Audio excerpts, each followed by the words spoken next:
The book of Revelation, lesson number 1. How did Jesus say we'd know when the world is ending? Have you noticed the news this week? Those tornadoes? Have you noticed the tornadoes? Some must have hit some of your areas you live.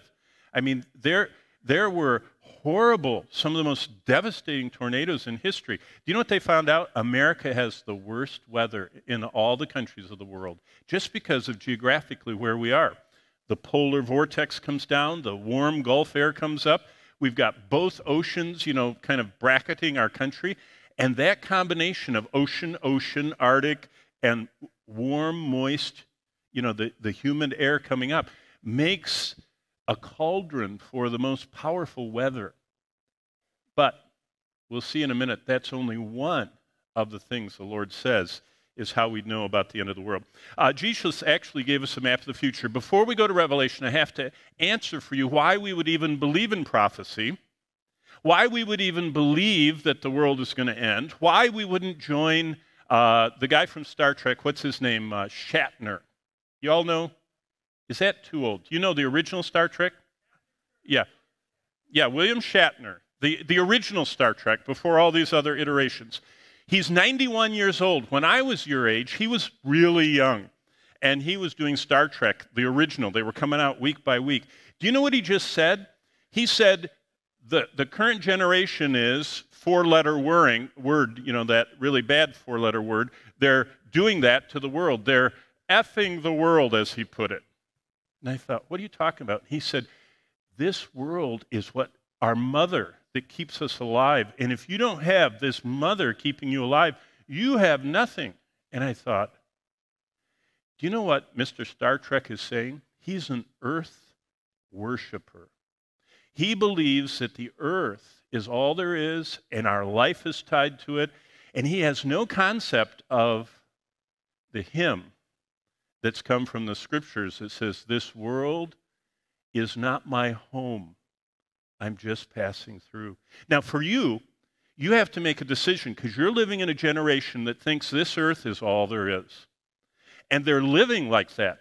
They're building their life on it. They're building their job choices, their time investment on this world is all there is, and I've got to get as much of it as possible because I'm only here once and, seize the day. Well, Jesus actually gave us a map of God's future. He introduced it in Matthew 6. How many of you know the Lord's Prayer? Our Father which art in heaven. You all know that? And if I start it, you could finish it. Do you know what it says in there? Thy kingdom come. You know that, right? Because you've all quoted that prayer. When Jesus said that, he was introducing what the whole Bible's written about. A kingdom is coming where Jesus Christ is going to actually be standing in a body on earth ruling this whole planet. Isn't that unbelievable? That happens after the second coming. So the disciples got very interested in that. And so Jesus started explaining it, and he outlined the whole thing in Matthew 24. Matthew 24 and 25 is Jesus' longest sermon about the future. And he gives 2 big chapters on it. But then one of the disciples that's sitting there watching all this and listening to all that gets to be the last disciple alive, and he's in exile, and Jesus comes to him and illustrates the future. That's what the book of Revelation is. It's kind of like the National Geographic. When I was little, I read every National Geographic. In fact, I started reading them when I was like 2 years old, before I could read. Why? Because it was mostly what? Pictures, illustrations of everything, from butterflies to banana trees, and balloons and everything in between. And I love the illustration of the world. You want to know about the future? The picture book is what we're studying this week. And this is basically what Jesus said. There are trends for the end of the world. Starting in Matthew 24, verse 8, and then on into verse 33 and 34, he talks about what the world looks like. Now, think about this. The whole way that we see the book of Revelation is Jesus returning and describing for us what the earth looks like as he comes back. That's how we can tell what the end of the world looks like. Now, just look at those verses. All of these are the beginning of sorrows. And he lists off, the wars and rumors of wars and plagues and famines and pestilence. So also when you see, now look at this, all of these things. Did you know there's never been a generation in history that saw them all until your generation? You say, all what? Well, how about this one? It says in Revelation 11 that when a certain event happens, the two witnesses are killed by the Antichrist. Do you know what it says? You know what God said? The whole world will see that event. Let me ask you, how many events did the whole world see? I don't think the whole world saw every event until we get to maybe the coronation of Queen Elizabeth, but even then it wasn't the whole world. It was like 1 billion people, and they thought that was huge. Why?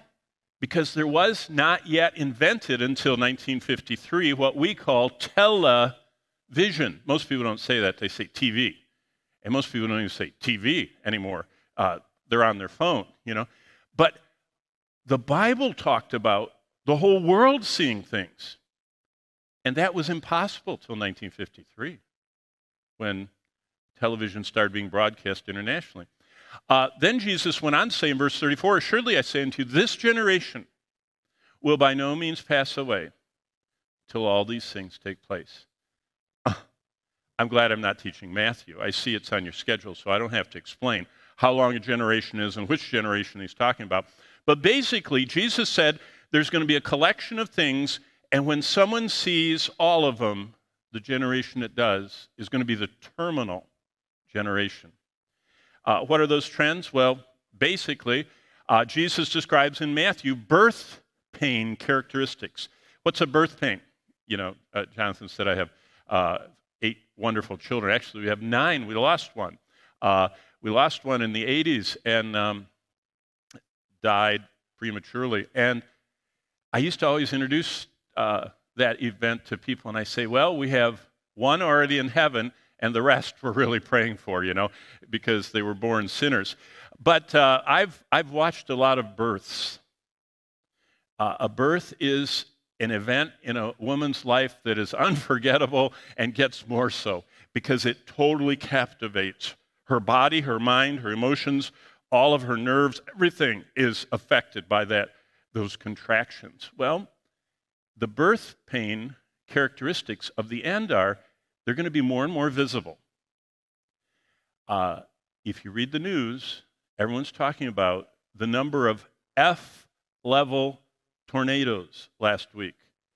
F1, F2, F3, F4, F5 is the biggest. There were dozens of F1s, 2s, and 3s, and 4s.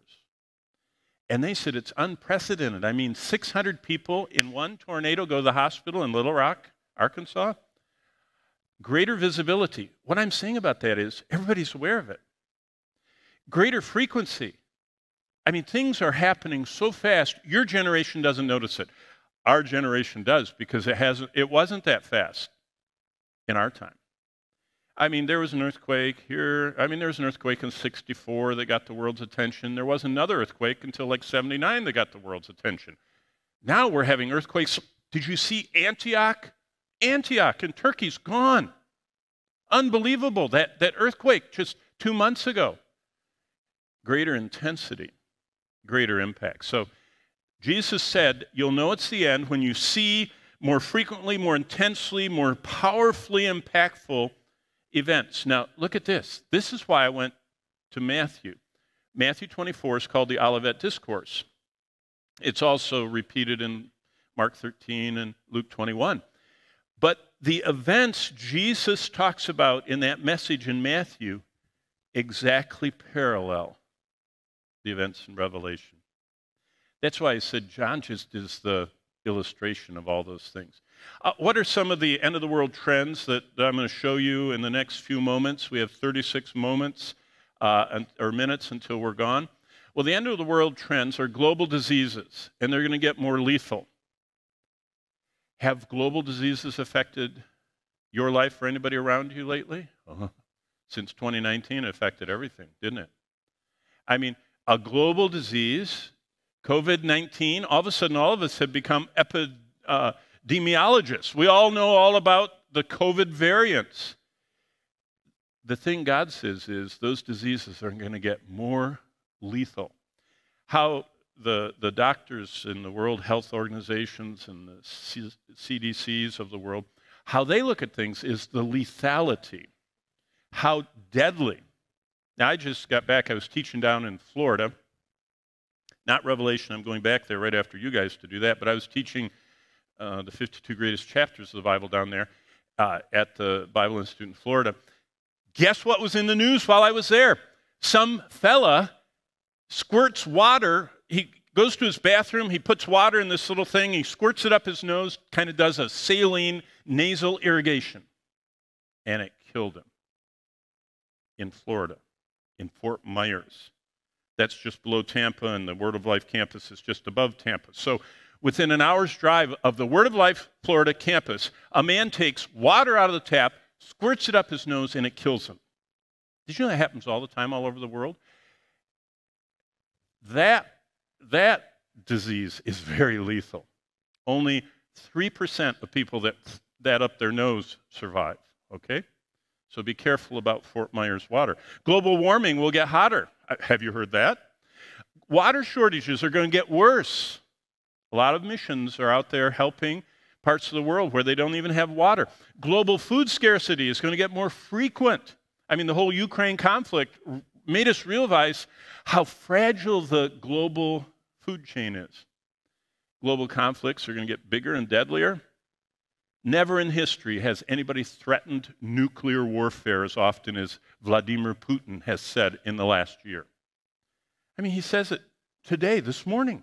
If you guys have time, I know you have a lot of classes and it's Monday and you're not used to everything going on like this, but if you notice this morning, Putin is arming all of their submarines with the new Poseidon missile, which is an undersea torpedo that goes to the coast of any nation and about 20 miles or 100 miles offshore explodes a thermonuclear explosion, which makes a 1,000-foot high wave. Have you watched any of those end-of-the-world horror movies, where, the big waves come and destroy? I've seen the Statue of Liberty destroyed and the Golden Gate Bridge so many times, all those movies. In fact, when I visited my son in San Francisco, I said, I can't believe that bridge is still there. They fix it so many times. It's been destroyed in all those movies. But his missiles are designed to swamp the first 100 miles of the coast of all the countries that have coastal cities. Well, most of our American population lives along the coast. You ever thought about that?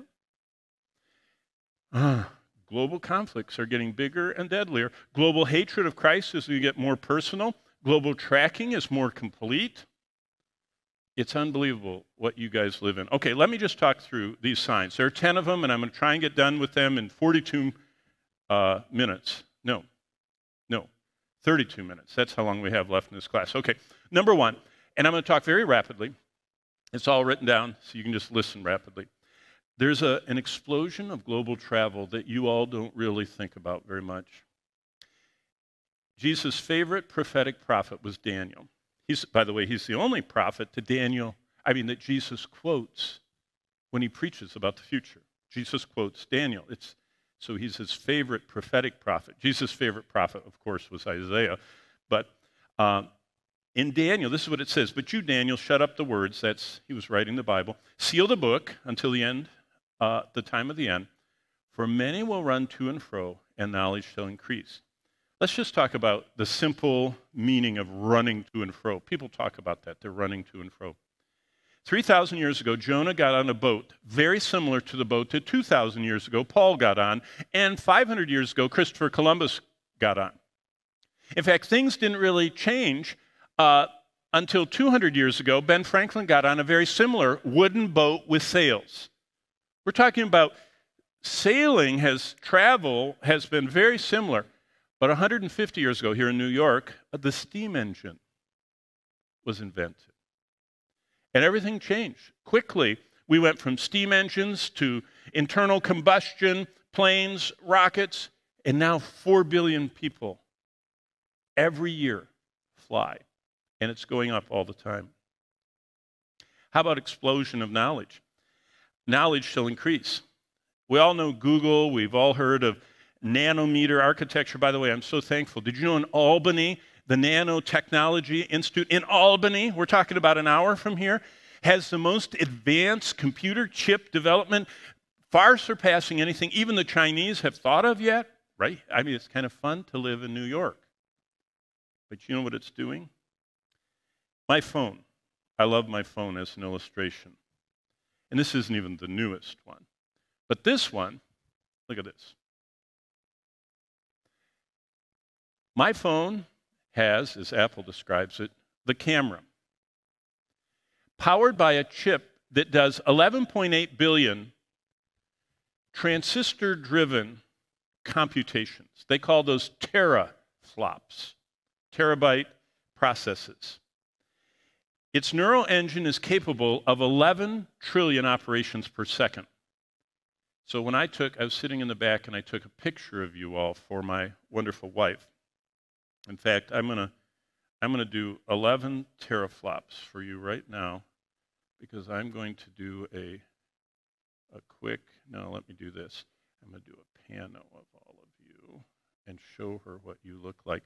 There, I just ran 11 trillion operations per second. For perspective, 15 years ago, teraflop computing was only done in a computer the size of this building, funded by a government, either in Japan, the USA, or the EU. China hadn't even got into it, or they wanted to get into it. And that's now been reduced to my phone. And this isn't even the newest one. You ought to see the new one. I think it's 16 or 18 teraflops. You say, what's a teraflop? Well, it's adjusting all of the data it needs. It's even taken a picture before I started the picture, and after I started, it'll pick the best one, and it'll recolor it, and it'll take out the image stabilization. I mean, I was teaching Galatians and Romans in the city of Rome last November, and my son, who works for one of the social media companies, said, hey, I'm flying over for the weekend to see you. What can I do? And I said, oh, I'd love for you to film me teaching an overview of the course with a great backdrop. He said, okay. So he flew into Rome, visited us, went out for about an hour, walked around, found the most amazing site. It was on the hill where Nero's palace, the Domus Aurea, is, and all you see in front of you is the Colosseum. And he said, if we go at 4 p.m., it'll be the golden hour, and the sun will illumine the Colosseum. And he said, and I will film your clip. And I thought he would bring something like that beautiful tripod back there with that gigantic camera on it that they have back there. No. He said, Dad, let me have your phone. I said, I want a tripod. And he said, with the image stabilization, are you kidding? He said, this is better than that. He said, they're developing the cameras quicker in the phones than they are in those monster ones that cost so much. So he stood like that. And after I went too long, after about 9 minutes, he was going, you know, it was hard to hold up the phone. I said, Johnny, it's going to ruin the picture. He said, not with the image stabilization, and not with all those neural processing in the core. Well, what has that done, this explosion of knowledge? We now know that airborne plastic pollution is spiraling around the globe. They found plastic, microplastic, on top of the Himalayas. That means that the world is dying. Did you know they're now, last year, a doctor, a hematologist, studying blood, took blood out of someone, and for the very first time in history, as he drew the blood specimen, and they did the process out of that person's veins, they found micro, nano-sized plastic particles in their bloodstream. It isn't just there's plastic floating in the ocean. It's not just floating in the air. It's inside of us. Did you know that's not healthy? To have blood-borne plastic? Wow. Okay, global explosion of travel, global explosion of knowledge. How about weather gone wild? Look what Jesus said in the same sermon, only Luke's version of it. On the earth, distress of nations, perplexity. The sea and the waves are going to be roaring. And look at verse 26, one of my favorite Greek words describing prophecy. And people's hearts will fail them from fear. and the expectation of those things which are coming on the earth. That's saying people are going to be like this, and they're going to be looking at those clips, and they're going to be looking at the tornadoes, and they're going to be looking at the earthquakes, and they're going to be looking at those tsunamis that are coming, and they're going to be looking at the meteorite showers or whatever they're seeing on their feed. And this word right here, heart failing. Do you know what the Greek word? You ought to do whatever you do in Logos and right-click it. The word is apsuko. Suke, like psychology, psychologist, okay? It's your inside spirit. Apo, the Greek preposition, means out from. It means people's life will pop out of them. In other words, they're just going to die of fear on the spot. They're going to apsuko. Wow.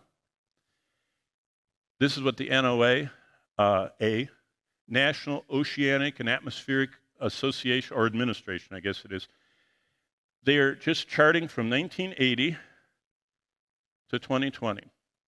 The droughts, the freezes, the cyclones, the wildfires, the winter storms, severe storms, the flooding. It's amazing. What did Jesus say? He says that there will be earthquakes and famines, and pestilences, and signs in the sun and the moon and the stars, and perplexity, and the sea roaring, and it's going to scare people. Now, watch this. This was just last year. That's a satellite image from the NOAA. Come on, do it again. There we go. Look at this. This is a derecho. This is one of the Great Lakes right there. So that's Chicago right there, and this is Michigan. And this derecho is straight line winds.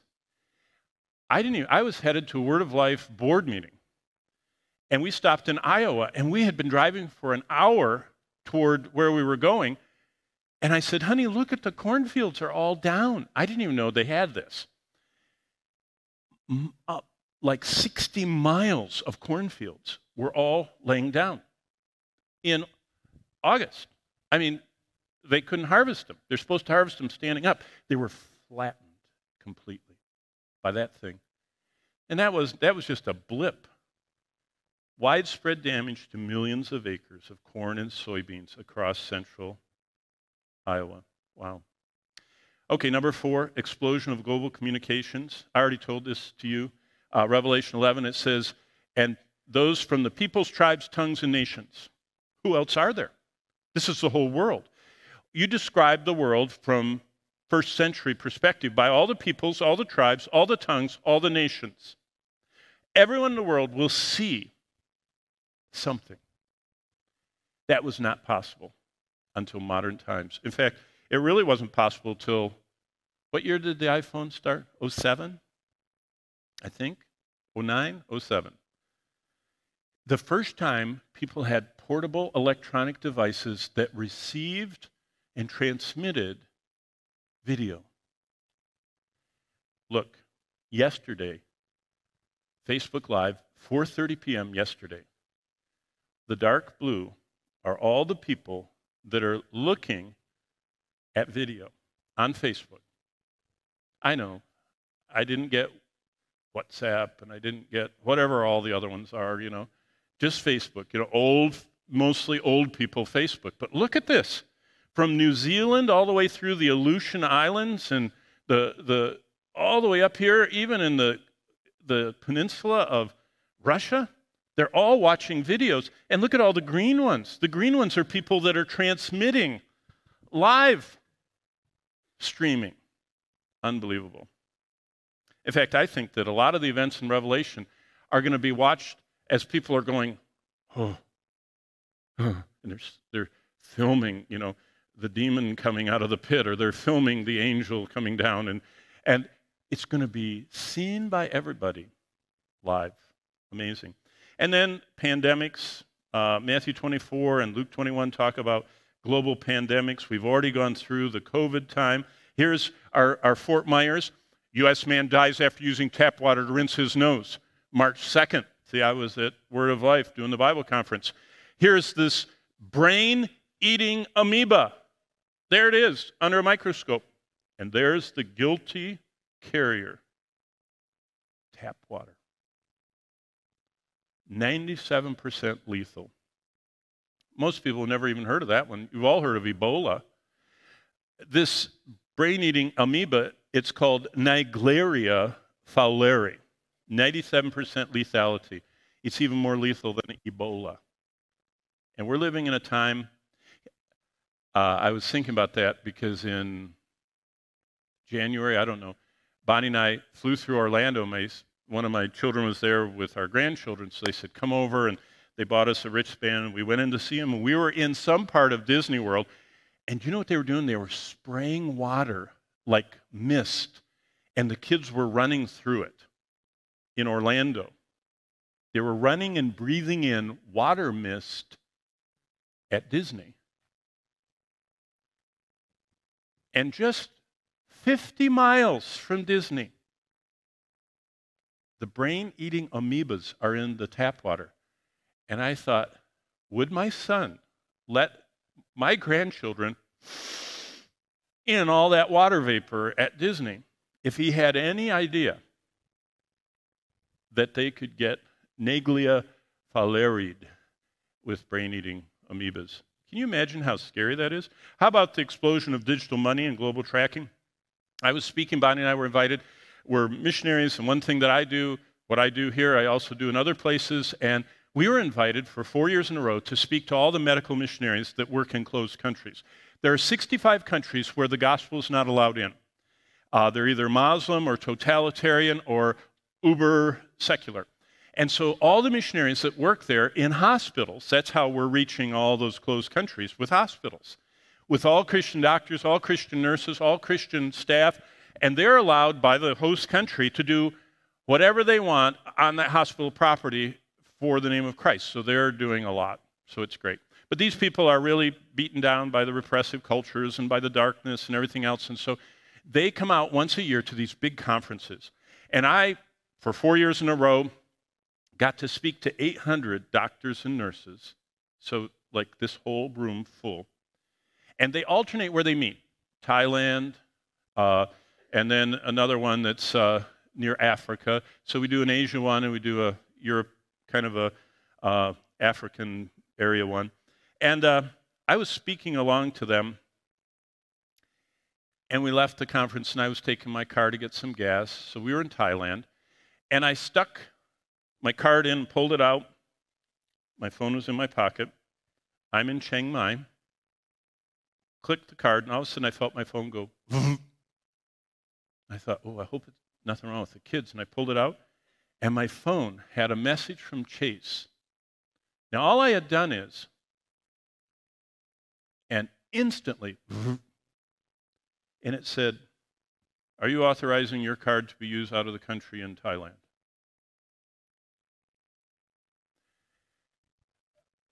That's nothing, right? All of you know that happens all the time. This is new. That my credit card went through the system of that gas pump in Chiang Mai, Thailand, up to the ceiling, to the satellite dish, up to a geosynchronous satellite, back down to a receiving satellite somewhere in Omaha, Nebraska, where all American credit card transactions are, kind of finalized. And then it went to Chase, and then it went back there, and then it went up through and back to the gas station, and then it went to Verizon.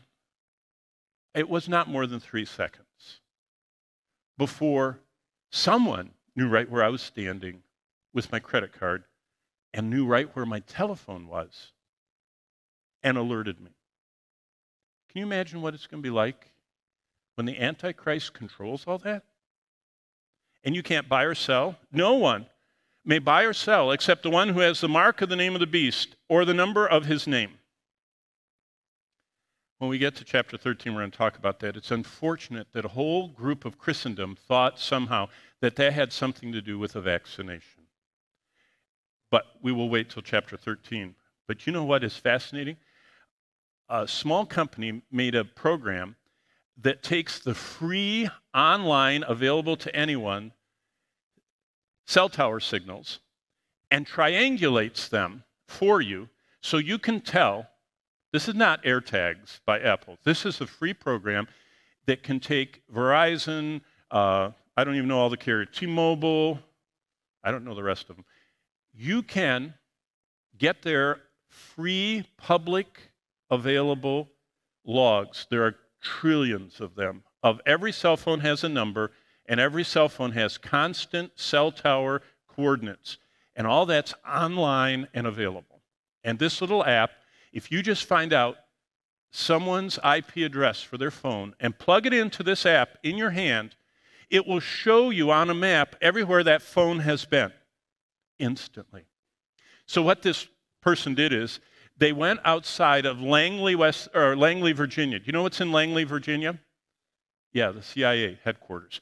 And they sat outside and they ran a program to get all of the IPs, didn't know whose they were, of all the phones coming and going, which also there are these big antennas that catch all that. And so they sat there for a day and got all the cars coming in and out of Langley for a week. And then they put on a map where 50 of the phones went after a week. And one went to Istanbul, and one went to Basel, and one went to Zurich, and one went to Tokyo, and one went to Shanghai. And you know what they had just done? They had triangulated all the CIA operatives wherever they were in the world with a free program, a low-cost free program. All that to say, the time of engineering our lives is really blooming. China just launched a new app where citizens can report others for expressing mistaken opinions. Did you know you could be thrown off of social media if you said something wrong about COVID? Can you imagine if you'll be thrown off the airplanes, the trains, and the subways, and the buses if you have a mistaken opinion about religion? Did you know we're mistaken in the world's eyes? What you're learning here is a mistake to the eyes of a secular, humanistic, evolutionary-minded person. That you believe in creation, you believe in redemption, you believe in the exclusivity of the gospel, you believe in the resurrection of Christ. The laws of thermodynamics say that's impossible. So you're unscientific in your beliefs. In China, on your phone, you can just surreptitiously film someone saying something mistaken, and in the app, it'll go right to China, and they'll view it, and once they affirm that it's mistaken, the next time you go to a bus station, the door will not open because they've excluded you from travel. You can't go through a subway turnstile, you can't get on an airplane, you can't get on a train in China if you have a mistaken opinion. Bonnie and I taught there regularly for years. I mean, I started working in China in 1983, before your parents were probably born. And the last time I was there was in 2019. And we walked in. We were going to meet with church planners in Beijing, as we've done for so long, and teach and train and do everything else. And we got in the country and we were walking like this, and Bonnie wasn't quite with me. She had gone to the ladies' room, and I was still walking, and all of a sudden, 8 men in dark blue outfits came and they circled me. And I smiled, and they said, "Come over here." And we walked right back to the counter, and they said, "You have to buy a one-way ticket out of here. We know what you do, and you can't do it in our country." And they stood with me, and I said, "Well, it's not just me, there's her too." Oh, they got Bonnie, brought her right over, and they said, "Both of you have to leave right now." That's the world we live in. And that's the world that's going to be much worse. Number 7, the global explosion of weaponry. Global wars, human death and destruction. Jesus said this. Remember, Jesus does not exaggerate. There will be great tribulation, such as not been since the beginning of the world to this time, nor ever shall be. And unless those days were shortened, unless he shortened them, nobody would survive. Now that was a hoot. That was funny. Did you know when Jesus said those words and Matthew recorded them, that the only way you could kill people is to see them and shoot an arrow at them, or see them and throw a spear at them, or, do a slingshot and hope it hits them, or, a few other things. I guess the most common way was with a handheld sword to go like this. And whenever you were either throwing or shooting or swording, the other people, if they had any brains, would run in all different directions. So they never got everybody, right? No matter how many legionnaires there were, people were always running away and swimming away. Wow. We live in a time now where we have weapon systems. I mean, we had the biggest U.S. Navy war games in 40 years, 2 years ago, to prepare for. Now, this is, I don't know, I think this is the British Mail or the Guardian or one of those British papers. I like their artwork. Prepare for, look at what the headline said, World War III. And it said that they were all connected via satellite, so they all were simultaneously seeing the battlefield together. Now, the Ukrainian war showcased something. Remember these thermobaric vacuum bombs the Russians have been using? There's the Tor system shooting it. It goes up, it sprays a little bit of gas, gasoline in the air, ignites it, and that causes a vacuum bomb that sucks the oxygen out of everything, whether it's a bunker or you're down in a drain pipe, and explodes your lungs. So unless you're in a sealed bomb shelter with sealed doors, it kills everything. And then it rains down fire on top of that. I mean, this TOS 1 Buratino has been used with horrific results in the Ukraine, burning and exploding and killing civilian populations. But look at this. The Chinese don't want to be left behind. China's building a second nuclear missile silo field. Look at, these are all of their ICBMs they're building in China. That's a satellite photo.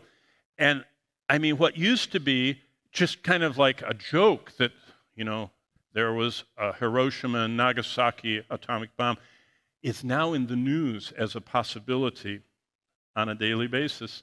By the way, where's American Biblical End Times? After reading the whole Bible 100 times, I'm old enough. I still haven't convincingly seen the U.S. described or portrayed in any prophetic event in the future.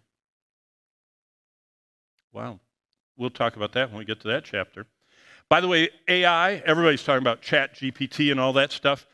Israel operated against Hamas, the world's first AI war. They almost had no soldiers even injured in that last war. They operated total with AI, and they put in all the satellite feeds they'd been watching with all of their drones, everything that was going on, and they sent autonomous, unmanned vehicles to go and knock out all these things. It was the most amazing. It was almost like a video game. And they even had these little things. Look at this. This is a little destroyer launched from the tank. No person on there, has everything. Grenade launcher, 50 caliber, all kinds of stuff. Remind me of Revelation. I mean, look at that headline. The countdown to World War III, Russian missile blitz, all-out attack, oil breaks 100. And that was a year ago. That's old news. That's unprecedented news. You know what we found out? The Russians have this Sarmat missile. It travels 4.5 miles per second. That's 9 times faster than a bullet. One Sarmat missile launched from their field could destroy the entire country of France. Its 16 independent, multiple re-entry warheads destroys 250,000 square miles of land. One missile. Oh. You know what else it says in Revelation? During the tribulation, the rest of mankind who were not killed by the plagues wouldn't repent of worshiping demons and idols, and they did not repent of their murders. Do I need to talk about America's headlines? The American Horror Story. 54 mass shootings erupted over the past month. That was, what's the date on that article? I don't know. I mean, that was last year. That's old news. We're seeing murders on an unprecedented scale. Unbelievable. Well, number 8, we have 6 minutes. The explosion of global peace and prosperity, materialism. Do you know what's going to bring in the Antichrist? Everybody wants peace and safety. They're going to be so overwhelmed by the plagues and by the dictators and by the weapons of mass destruction and by the decline of the environment. Probably that's going to be the biggest one. We do see in Revelation that unsaved people are called earth dwellers. And that's an interesting construction in Greek. It means earth is their home. Earth. This is everything. Kind of William Shatner saying Mother Earth. that gave us life and gives us reason. Well, look where our world is getting. This is a capitalization of Apple, $2.1 trillion. Just Apple is worth more than the entire Italian economy, the entire Brazilian economy, the entire Canadian economy, the entire Russian economy, the entire Korean, Australian, Spanish, Mexican, and Indian. That's one company. We're living in an unprecedented time of global wealth being concentrated.